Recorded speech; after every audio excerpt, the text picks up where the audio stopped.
If you've been watching PC hardware news, you've seen the headlines.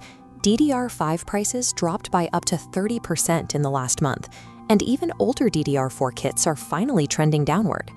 But before you upgrade, look at this chart mapping the memory market. That massive vertical wall is a 2,200% price spike. Zooming in on the peak, you see the current 30% discount, a tiny notch in a brutal climb. This slight relief happened because AI developers stopped hoarding every chip they could find. OpenAI pulled back on massive hardware orders, and Google introduced new software called TurboQuant that actively shrinks the amount of working memory AI models need to function. So as a consumer, you have to figure out if this is a brief window to grab a discount before prices rebound, or if it's the beginning of a genuine market recovery. The answer to that depends entirely on the companies making the chips. The global RAM market is controlled by a tiny handful of massive suppliers. Executives at manufacturers like Samsung and SK Hynix stated clearly that their priority is long-term profitability, rather than increasing production to meet consumer demand. They are actively restricting how much money they spend on expanding their factories. By keeping global supply tight, they ensure the chips they do sell command a heavy premium. This creates a situation retailers call phantom pricing. The official retail price might drop on paper, but the manufacturers starve the supply chain, so the actual hardware stays incredibly difficult to find on shelves. Holding out for prices to return to normal means betting against a deeply entrenched industry that is actively managing scarcity to protect its margins. Let's look at this chart to map out your options, starting with what we'll call the immediacy play. This path is for builders who need standalone sticks of DDR5 memory right now to finish a custom PC or revive a dead workstation. By pulling the trigger today, you capture that recent 15 to 25% price drop. More importantly, your system is up and running immediately.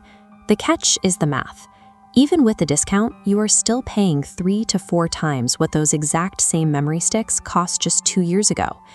You have to accept that the hardware you overpay for today will likely lose a significant chunk of its resale value by early 2027.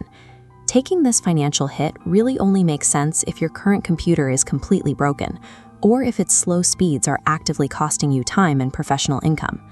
On the opposite end of our chart is the patience play. This involves putting off all hardware upgrades until the market truly bottoms out. Industry forecasts point to 2027 as the crucial window.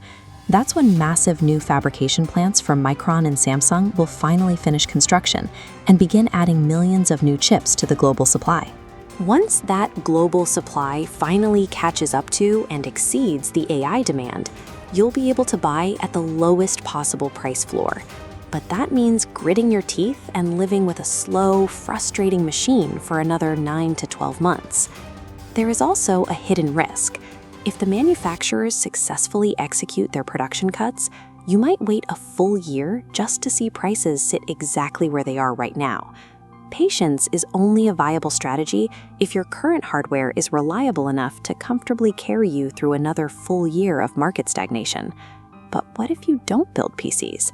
If you are looking for a complete, off-the-shelf laptop or pre-built desktop, your situation operates under a completely different set of rules. Look at this split-screen chart.